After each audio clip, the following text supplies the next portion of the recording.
Hello students and welcome back to this channel. Student, in previous classes we have discussed the concept of the forfeiture, reissue of issue of share.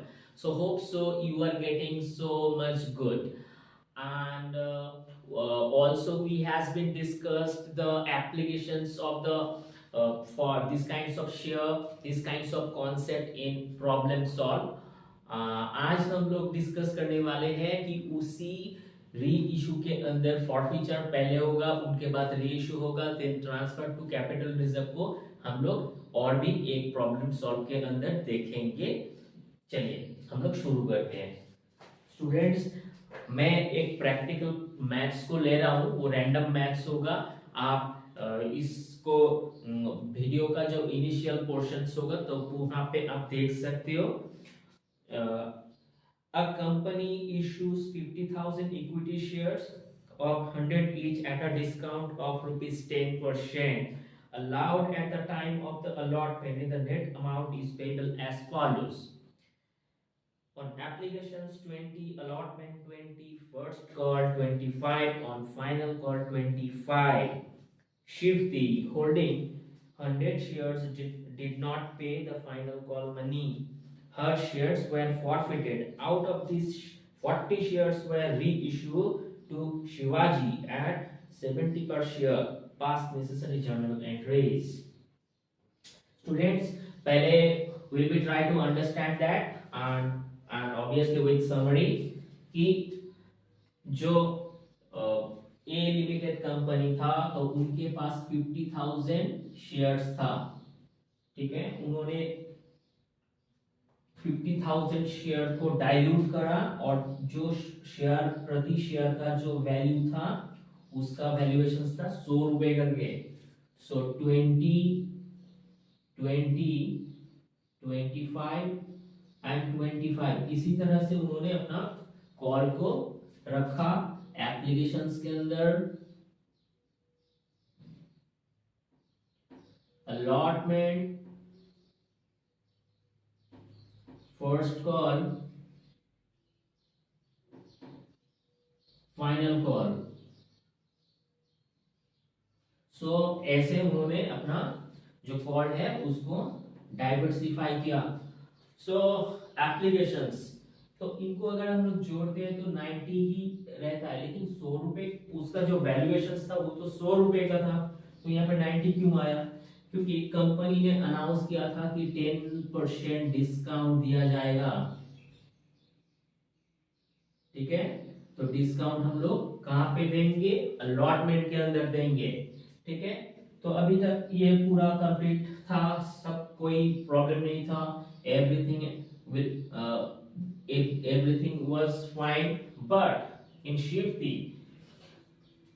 शिफ्टी ने क्या करा? उन्होंने final call के अंदर 100 share का जो उनके पास call था वो कॉल उन्होंने अटेंड नहीं करा था। सो कंपनी ने several time give her to message कि शिफ्टी जी आप आ जाइए और ये जो 100 शेयर का पैसा हमें दे दीजिए, लेकिन उन्होंने शिफ्टी जी नहीं आया था। ठीक है, तो that is why company has two decisions for forfeiture. Company ने वो 100 शेयर को उठा के फॉरफीचर कर दिया। ठीक है, अब फॉरफीचर करने के बाद कंपनी तो उनको री इशू करेगा, तो उनमें से कंपनी सिर्फ 40 शेयर को ही री इशू कर पाया। ठीक है, कितना? 40 शेयर को। तो ये री इशू हुआ, तो ये री इशू होने के बाद री इशू करा। अब री इशू कितना? री इशू में 70 रुपीज के अंदर हर एक शेयर को री इशू करा गया। उन्होंने मिस्टर शिवाजी को, ठीक है, शिवाजी को बोला कि आप हमारा खरीद शेयर जो है, हमारे पास 100 शेयर है, वो क्या वो आप खरीदना चाहते हो? तो शिवाजी ने कहा क्यों नहीं खरीदेंगे, वहां पे 70 शेयर जो वहां पे जो 40 शेयर्स है वो 40 शेयर मैं खरीद सकता हूं, और अगर आप 70 रुपए में देंगे तो इस हिसाब से कॉन्ट्रैक्ट हुआ बिटवीन कंपनीज एंड शिवाजी। सो उन्होंने 70 रुपए करके उनको फुल्ली पेड अप के अंदर शेयर बेच दिया। अब बाकी जो है, जो पैसा बचता है वो हमको कैपिटल रिजर्व के अंदर अंदर हमको ट्रांसफर करना पड़ेगा। चलिए हम लोग जल्दी से देख लेते हैं कि ओवरऑल इसका कॉन्टेक्स्ट कैसे बनता है। So first, bank account debit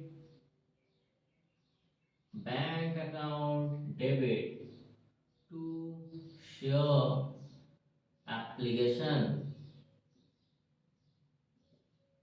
account. So 50,000 shares था, कंपनी के पास 50,000 शेयर्स था, 20 रुपीज करके एप्लीकेशन था, तो इनका जो वैल्यूएशन होगा वो 10 लाख रुपए था।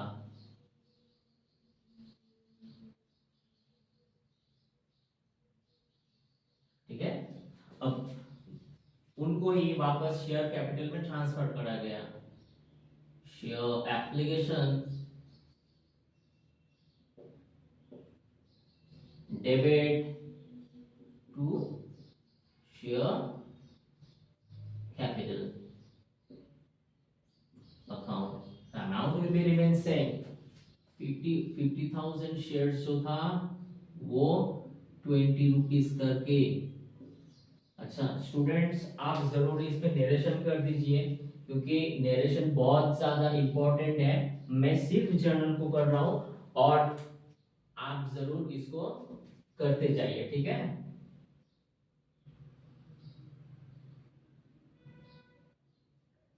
So 10 lakhs rupees,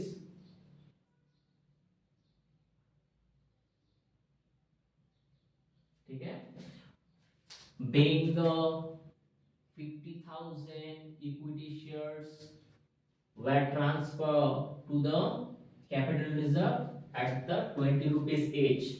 So हम लोग एप्लीकेशन कंप्लीट किए, अभी आ जाते हैं अलॉटमेंट के अंदर। सो अलॉटमेंट के अंदर 10% डिस्काउंट अलॉट भी किया था कंपनी की तरफ से। So share allotment account debit discount allowed account debit to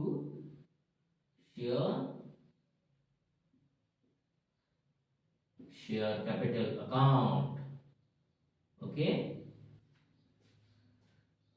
तो यहाँ पे जो अमाउंट होगा ना वो 50,000 शेयर्स के ऊपर होगा, क्योंकि ये जो डिस्काउंट अलाउड होगा वो हर एक शेयर होल्डर्स के लिए होगा, प्रति शेयर 10 रुपए करके।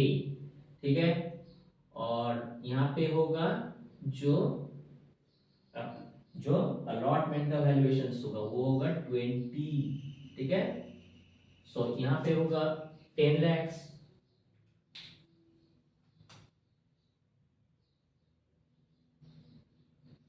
5 lakhs,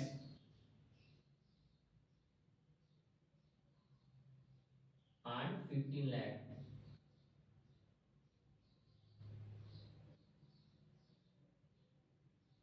ओके, सो यहाँ पे जो टोटल अमाउंट होगा, सो 50,000 शेयर्स के ऊपर ये 30 रुपीज करके होगा, क्योंकि टोटल जो कैपिटल है वो कंपनी कंसिडर कर रहा है। ये जो 10 रुपीज डिस्काउंट होता है ना, ये कंपनी को अपनी तरफ से देना पड़ता है, अपनी तरफ से कंसिडर करना पड़ता है। ठीक है, अब चलिए इसको बैंक में रिसीव करते हैं। Bank account debit to share allotment account. अब जरूर इसमें नरेशन राइट करते जाइए क्योंकि ये बहुत ज्यादा इंपॉर्टेंट है। बीइंग द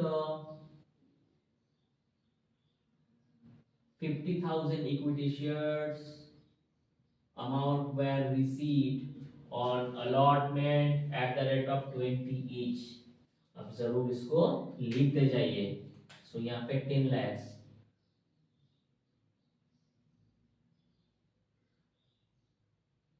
ठीक है। सो हमारा ये जो अलॉटमेंट है इसका भी जो पोर्शन है वो हम लोग कंप्लीट किए। अभी आ जाते हैं फर्स्ट कॉल में, एज यूजुअल हम लोग share first call account will be debit to share capital account. Okay, share capital account. So हम लोग 50,000 जो शेयर्स होगा will be multiplied with the 25. So 50,000 into 25. So 12,50,000 amount will be over there.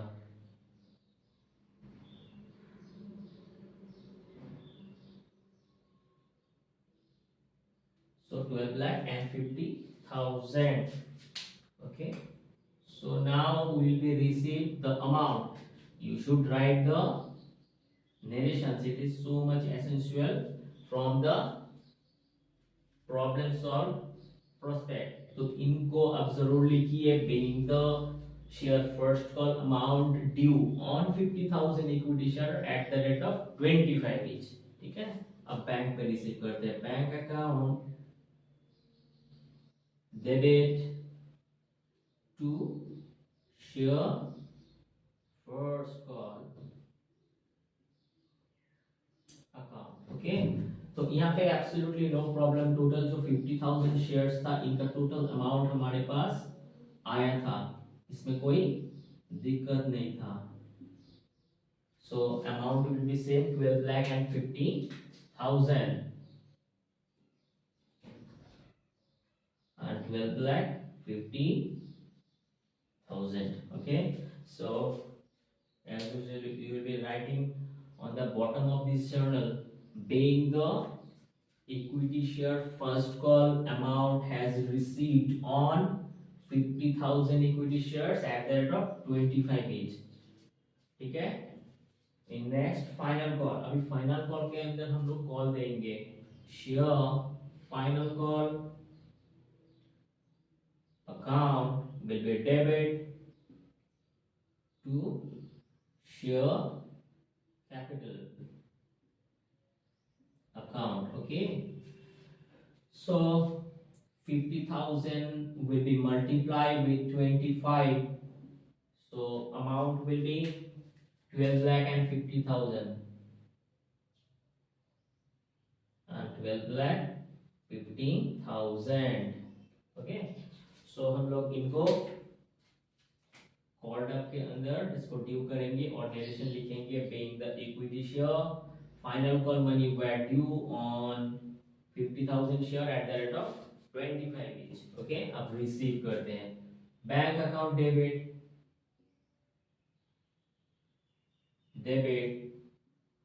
To share final call. Students एक चीज हमें देखना पड़ेगा कि शेफ्टी जी ने क्या करा था. यहाँ पे शेफ्टी ने जो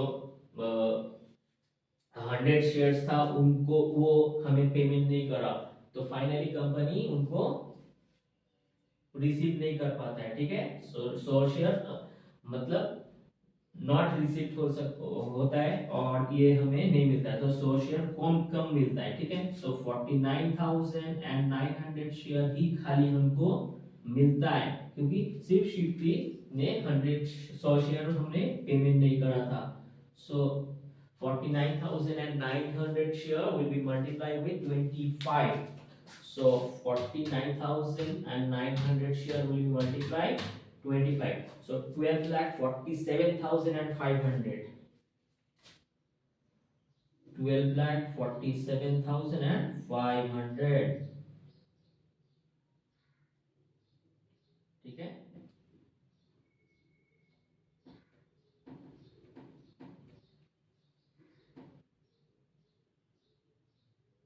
ओके. सो हमें कंपनी की तरफ से 100 शेयर कम मिला और हमारा जो नरेशन होगा paying the equity share final call money were received on 50,000 equity shares at the rate of 25 each, but including Shifty was not paid on 100 share who does make the closing area on 25 share 25 at the rate of 25 each. आप जरूर लिख देना, ठीक है। Next, company देखता है कि इन share को हमें अभी फॉरफीचर करना है। अगर फॉरफीचर करना है तो शेयर कैपिटल डेबिट,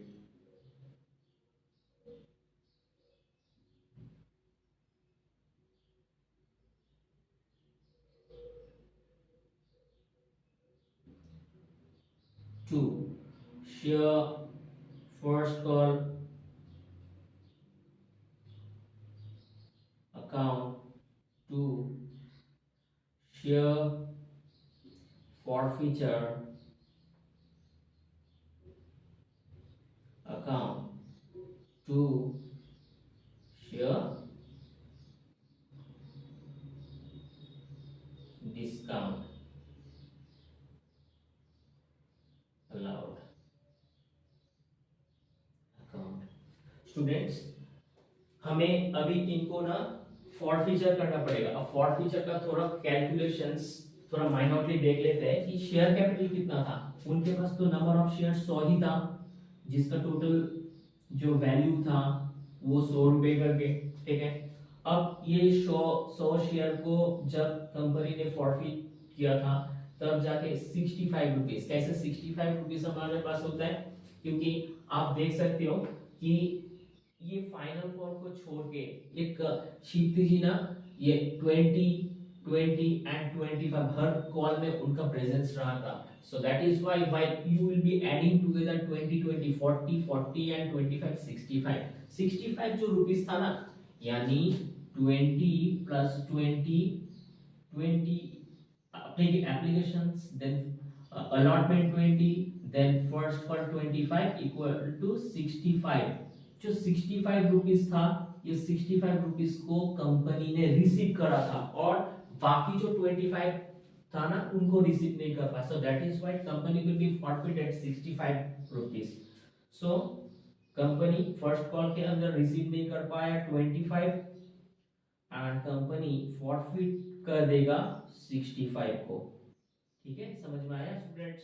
सो ये बहुत ही इजी है।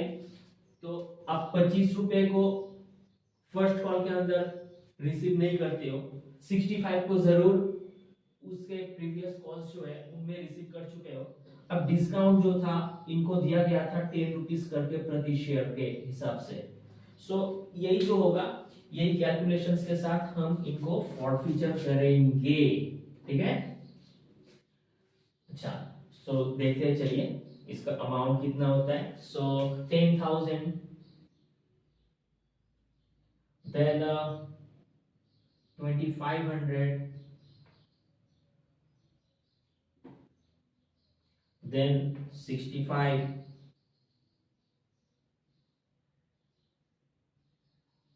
then 1,000। ओके, सो हम लोग ने क्या करा, इनको ना फॉरफीचर कर दिया,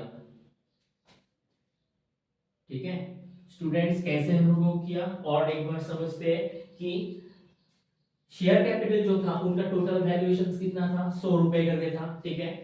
तो उनमें से कंपनी ने 25 जो रुपीस था फाइनल कॉल के अंदर इनको रिसीव नहीं करा था, डज नॉट रिसीव, ठीक है। और जो 65 रुपीस है वो बाकी आगे का कॉल में जो रिसीव हुआ था उनको हम फॉरफीचर करते हैं। एज यूजुअल हम लोग जानते हैं कि फॉरफीचर सिर्फ उसी शेयर को करा जाता है जो रिसीव्ड हुआ है अमाउंट, ठीक है, उनको हम लोग फॉरफीचर करेंगे। अब जो डिस्काउंट है वो हर एक शेयर के अंदर 10 रुपए करके था, तो इस डिस्काउंट को लेकर टोटल शेयर का जो वैल्यूएशन होता है वो 100 रुपए होता है, तो उस हिसाब से हम लोग इनको फॉरफीचर कर दिए। अब फॉरफीचर तो हो गया, लेकिन कंपनी बोलता है कि हमारा जो शेयर्स है इनको हम रख के क्या करेंगे, हम दोबारा से इसको रीइश्यू करेंगे। लेकिन क्लाइंट सिर्फ एक ही मिला, वो था मिस्टर शिवाजी। उन्होंने इंटरेस्ट पे किया कि 40 शेयर हम लोग खरीदेंगे, मैं क्या खरीदूंगा।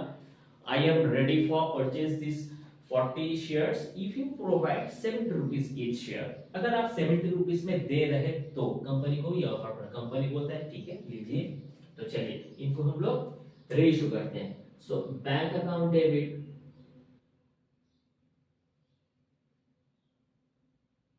Discount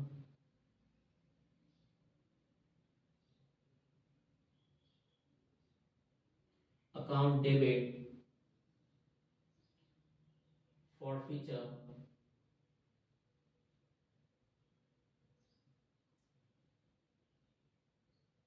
account debit to share capital. Okay okay, bank के अंदर उन्होंने 40 शेयर को खरीदा जो 70 रुपीज के हिसाब से था 100 के अंदर। उन्होंने डिस्काउंट यहाँ पे था 40 × 10। अब फॉर्ट फीचर जो था, फॉर्ट फीचर ये नुकसान था, तो जो कंपनी को मजबूरन उठाना ही पड़ेगा अपना कैलकुलेशंस के हिसाब से, ये है 20। और जो शेयर कैपिटल था वो था 100 रुपए करके, ठीक है। टोटल जो था, कंपनी को तो कंसिडर करना पड़ता है क्योंकि एक कंपनी को शेयर को इशू करने के लिए अपना जो कैपिटल है वहीं से ही उनको बैलेंस करना पड़ता है कि कितना फॉरफीचर होता है और कितना रेशियो होता है, क्योंकि ओवरऑल मतलब over the longer period of time company को ना उस जो कैपिटल है उनको एकदम पॉजिटिव में रखना पड़ता है, तब जाके वो फंड जो है वो नेक्स्ट स्टेप्स के अंदर सीक्वेंसली वो ठीक बैठता है, ठीक है। चलिए देखते हैं अभी कि इनका अमाउंट कितना है। 2800, then 400, then 800, okay, next 4000, okay 4000। तो स्टूडेंट्स, तो इस हिसाब से हम लोग उनको री इशू करते हैं, ठीक है। तो इसमें हम लोग क्या करा, फॉर फीचर देन री इशू, ठीक है। ये मिस्टर शिवाजी को,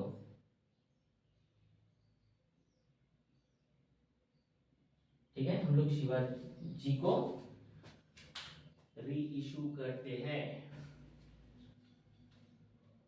ओके।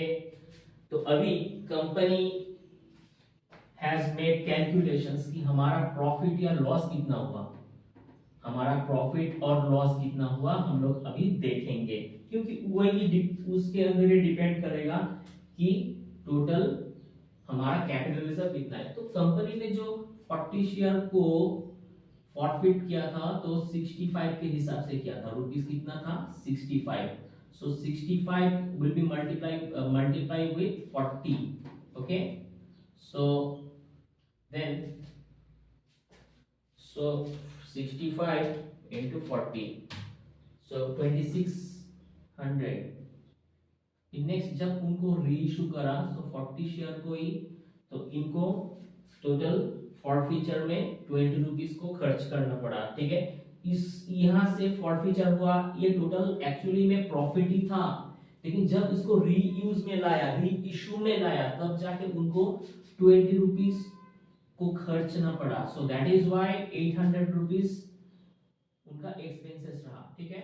अभी इनसे अगर हम लोग 800 रुपीस को खर्च को निकाल देते हैं तो 1800 रुपीस रहता है। सो 1800 रुपीस ये होता है कंपनी का एग्जैक्ट प्रॉफिट। स्टूडेंट्स, इस प्रॉफिट के ये जो है ये हमारा नेट प्रॉफिट है, मतलब पूरा जो मतलब पूरा कंप्लीट होने के बाद, मतलब total over the longer period of time we have 2600 profit, but while we will be reusing in reissue 20 rupees each, then 800 has been subtract from the 2600, and finally 1800 rupees we have left, so it is the capital reserve। ये हमारे पास net बचता है, so that is why इनको हम लोग क्या करेंगे, capital reserve के अंदर ट्रांसफर कर देंगे। so the journal will be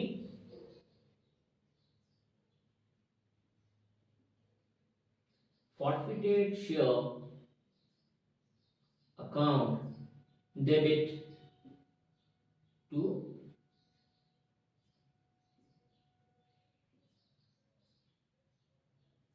capital reserve account, okay। तो स्टूडेंट्स हर एक के नीचे आप जरूर जरूर नरेशंस दीजिए, क्योंकि नरेशंस बहुत इंपॉर्टेंट है। सो 1800 रुपीज, हाँ 1800 rupees.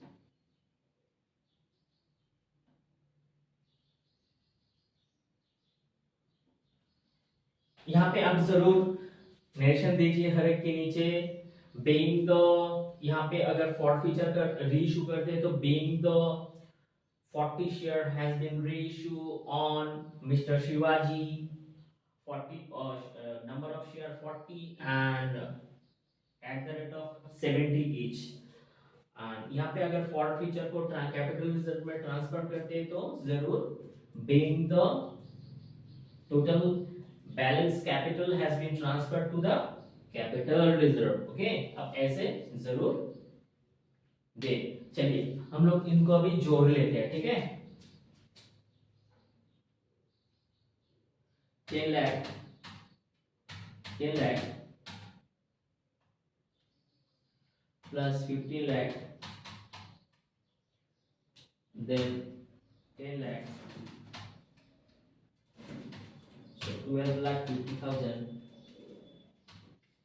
then 12,50,000, then 12,50,000, so 12,47,500, okay, then 10,000, then 2800 plus 400 plus 800 plus 1,800, so the entire amount will be, this entire amount will be 1 crore 5 lakhs 13 lakhs and 300, 1 crore 5 lakh 13 lakh and 300।